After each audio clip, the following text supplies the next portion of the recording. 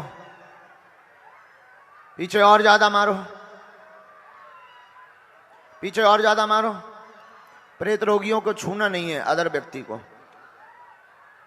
अगर वो अपने से स्पर्श हो जाए कोई दोष नहीं, बाकी तुम्हें नहीं छूना है।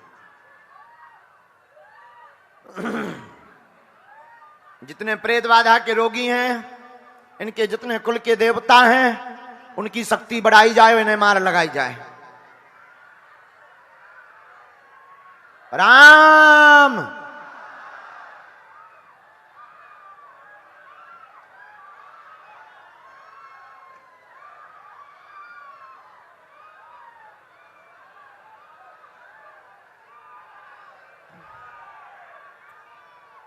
हो सके तो प्रेत रोगियों को रास्ता दे दो। अगर आपको बड़ा भय लग रहा है तो आप जो है प्रेत रोगियों को रास्ता दे दो, वो अपने आप स्थापित हो जाएंगे। दोनों हाथ उठाकर सब जयकारा लगाओ। बागेश्वर धाम की, प्रेतराज सरकार की, बालाजी महाराज की, बालाजी महाराज की, चमीटा वाले बाबा की, श्री कोतवाल भैरव बाबा की, कोतवाल भैरव बाबा की, कोतवाल भैरव बाबा की। सब प्रेत बाधा वाले मुट्ठी बांध लो। इन सभी प्रेत रोगियों को गरम चमीटा मारो।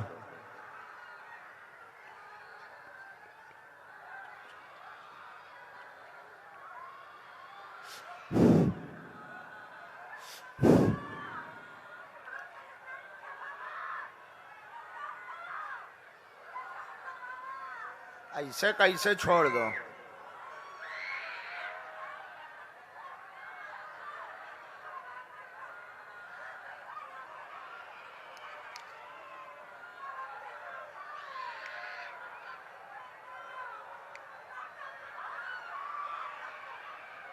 अब और भड़बड़ाओ चमीटा। पूरी सेना दरबार में आ जाओ। बालाजी की पूरी सेना दरबार में आवे।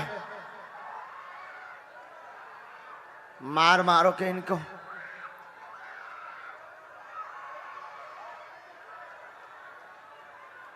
राम राम राम राम राम राम है ओ बालाजी।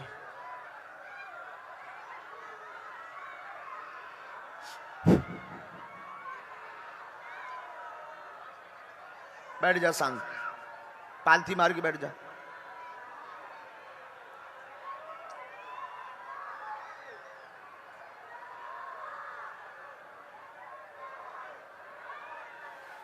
ऐसे कैसे छोड़ दो।